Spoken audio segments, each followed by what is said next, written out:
Where am I? I'm in Manchester. I'm in Manchester. Why am I in Manchester? Oh, I'm in Manchester because I come to see Chelsea rights lawyer. We'll get on to that. But I'm also here because I have a book launch here on Friday night with 1,000 people coming. And guess what? The police are doing their usual tactics. They visited 2 venues yesterday, the one in Manchester and the one in Newcastle. Now, they've managed to get the one in Newcastle to pull the plug on my book launch on Saturday. They're trying to get the one in Manchester to pull the plug on my book launch. If they were successful, this is what I'm going to have the meeting today with the police to explain this. If they were successful, there's 1,000 people coming to Manchester this Friday night. I'm still going to meet all of them. And if they're successful in cancelling the venue, if they were, I don't think they will be, but if they were, everyone would be refunded their money and I'll personally meet everyone and give them a free copy of my book. A signed free copy of my book.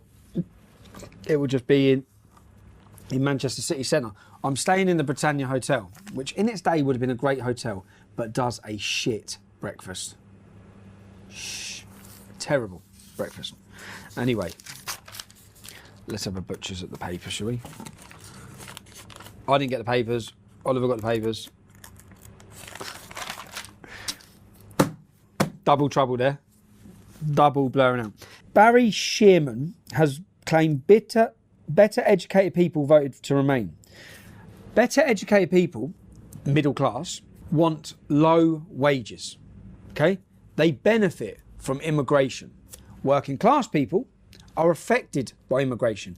It affects our standard of living. It affects the criminality where we live. It affects everything to do with our lives. So, of course, all these people in these leafy suburbs and villages, and of course they don't care. It doesn't affect them. It affects us.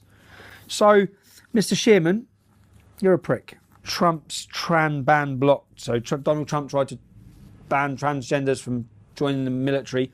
They've not allowed him. So, there will be chicks with dicks running around on the front line. Poppy clock. Stars can wear the tributes if the Germans agree. This, every time I see this, in 2000 and can't remember, 11, 12, when exactly this same argument. So what happened is, funny story, FIFA, I'm going to tell you the story. FIFA didn't allow England players to wear the poppy. Now, in response to that, we thought, right, where's FIFA's headquarters? Where's this Sepp Blatter? Where's he based? Switzerland, Zurich. So we then made this great idea of let's go to Switzerland and let's protest at FIFA. So I've gone with Kev and we've gone with 2 other friends and I've gone out the night before. This is what's happened. I've gone out the night before. I'm out drinking the night before. I've turned straight up at the airport and Kev's like, "Are you a nightmare?" And I said, "Oh no." We get on the plane and then I sit there and go, "Oh no." And he's like, "What?" "I forgot the banners, Kev. I forgot the banners." Yeah? Kev's like, "What's the point in us coming here then? There's no protest without a banner, without people to see visually what we're about. What's the point in coming here?" So I said, "We'll worry about it when we got there." So we got to Switzerland, we stayed in this lovely hotel. And when you go buy a drink, they give you a little white room card, like the one I've got here. But when you go buy a drink in the hotel, you hand the card in. You don't pay any money. You just keep buying drinks. Now, Kev and that went out into the town. I stayed with all these Americans in the bar. I'd had a great night. From what I remember, a great night. I've come down in the morning and everyone's like, "Tommy, Tommy," and all these people were waving at me and shouting at me, and Kevin and that were like, "Fucking everyone knows you." I said, "Oh mate, I had a good night here last night." I've gone with a card. I've said to get a breakfast. So they've took the card and they've said, "Sorry sir, you've done your limit on the card." I said, "What's the limit?" "It's €1,000, sir." I've done £1,000. The one that everyone's shouting my name. I've been there. I bought this whole hotel a drink last night, and I've gone back up to the stairs. I've walked in. Kev's still laying in there in the bed, and I said, "Kev, I've done £1,000 on this." Yeah, and Kev's laying there laughing his head off, absolutely laughing his head off. I said, "Kev, this hotel is booked on your bank card. Yeah, I haven't got £1,000 on me. This is everything's on your card." So I'm then laughing my head off and crying my eyes out. I said, "We need to get the hell out of here, mate. We need to get out of here." And I've gone downstairs and spoke to the concierge. This is Tell Us a Story, Jack and Roy. I've gone downstairs and I spoke to the concierge and said to the concierge, "Can you do me a favour?" And I explained, we need these banners. We need banners made. Yeah. They've spent an hour on the phone ringing around getting all these banners. We've then ordered us a taxi. So then Kev's gone. Kev's left by this time. He's legged it from the hotel. I've then left and I've gone out and found him. And when I found him, we've got a taxi And a taxi's £250, the taxi was. Yeah? £250. We're driving, we end up in Germany. The company that they'd sent us to get these banners is in Germany. So we get these banners made in Germany. We come back over the border. We've got this little Pakistani taxi driver. Really nice fella. He's driving us. And I say FIFA headquarters, take us to FIFA. We've just gone to Germany. So now he's taking us to FIFA. We pull up outside FIFA's headquarters, £280 million, state-of-the-art, big, massive building. So Kev, the taxi driver presses the security buzzer. And he says, who are you? I said, we're from the British FA. So when security say, who is it? He goes, I have British FA. This is a taxi driver. So the gate's open. I'm like, we're in, yeah. So we get in, and then I sit there and I say to the taxi driver, I said, all right, mate. I said, do you see that roof there? He said, yeah. I said, I'll be on that in a minute. And I start laughing and I get out of the car. And I get out of the car, and me and Kev get out of the car. My other two friends stay in the car. They stay sitting in a taxi watching. We then get in. We'll include this video in this for you. We then get in. We wait by the back doors of the building for someone to open the door with a card again like this. They've opened the door. We scurry in. We go up the stairs. We get to the top floor of FIFA's headquarters, and we walk in the offices. And all the people are just sitting there. And I walk in the office, and I'm looking for windows. And I find this window, and I open this window in front of everyone. I open this window, just step out of the window onto this little barrier thing. And there's a ladder. So climb up the ladder. Boom. We're on the top of FIFA's roof. And we unveil this big banner saying, how dare you disrespect our war dead. But when this is going on, when we're on the roof, my mate Davey Coolin, who's sitting down at the bottom, he's in the taxi. Now the taxi driver's heard all this banging. He's looked up and seen us on the roof of the FIFA cars, and his little Pakistani accent. He said, "Oh my God! He's shot out of there with my mates in the car." We've stayed up there. We've been arrested. Spent 3 days in a Swiss prison, but hilarious. Absolutely hilarious. When we were nicked, after 3 days, they separated us both when we got into the jail. So they separated us both. And from my point of view, I don't care about going to jail for that. You were disrespecting our war dead. You weren't allowing us to wear the poppy, saying it's a political symbol. No, it's not. So I wasn't bothered. I was happy to do that, happy for what I'd done, proud of what I'd done. After 3 days, I haven't seen Kev the whole time I'm in there. I'm in with someone from Libya. Do you know what? Not one Swiss person, not one person from Switzerland in the jail.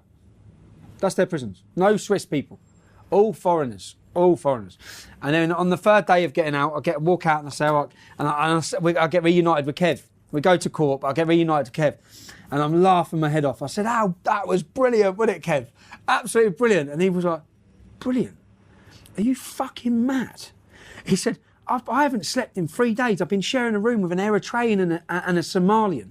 I've been laying there with one eye open the whole night, waiting for him to do something. And I was like, I've had a great time, mate. I was with some Libyan geezer. He spoke broken English. He was sound. And just our total experiences were so different. But it was a great trip. We got a €1,400 fine and went home. But this time, since then, and do you know when we was up on the roof, Seth Blatter's come out. They're all out looking up at us. And the police have come. And when the police have come, I said, we're not getting off this roof until you tell us England can wear the poppy. Yeah. So we stayed up there. Then they've come back up and said, England can wear the poppy. Look at your news. And they'd sent a letter. They'd made a public statement saying that due to interference by the royal family, England can now wear the poppy. So they didn't give us any credit. Yeah. But then they've come up and we're on our phones looking for the news article. We're ringing home saying, can we wear the poppy? And they said, yeah, you can. So it was like, oh, sad. We didn't plan any of it. My feet were freezing. I had thin socks on. It was bitter cold, but it was a great crack. It was brilliant. Anyway, that's a long story for the paper, isn't it? That's for page 5. Terror Lads 14. School children. Now, police are quizzing 2 14-year-old boys suspected of plotting a terror attack on a school. Yep. Officers detained the pair in raids on houses 2 miles apart. It followed reports of threats to the safety of staff and pupils at a secondary school in North Yorkshire, North Fallerton.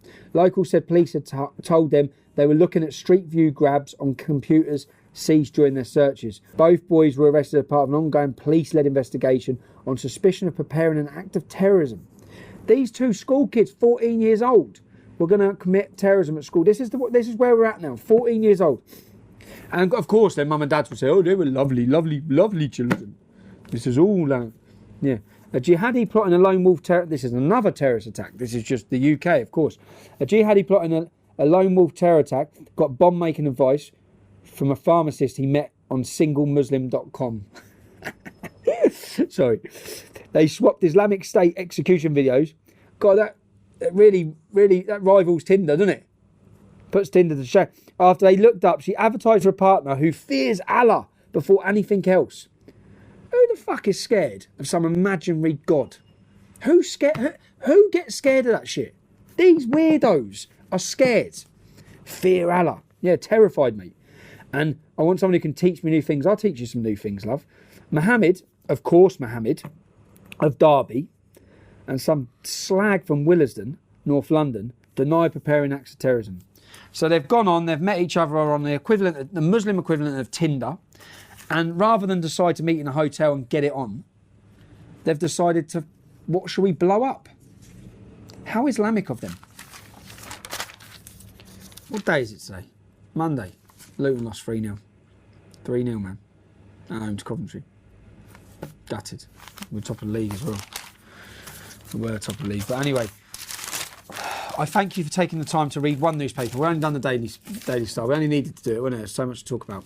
So, on that note, if you are watching this on YouTube, you're watching it a day late. You can get it a day early by subscribing to my show, The Tommy Robinson Show, tommyrobinson.com/watch. Other than that, I'm going to go meet with the police, and I can see some chaos developing over the next 3 days with regards to my book launch. We may well have 1,000 people outdoors in Manchester City Centre this Friday night. If we do, come and join us. You'll all get free books, and the police will realise the mistake they've made. Thank you very much. If you haven't already subscribed for the Tommy Robinson Show, please subscribe. You can do so at tommyrobinson.com/watch.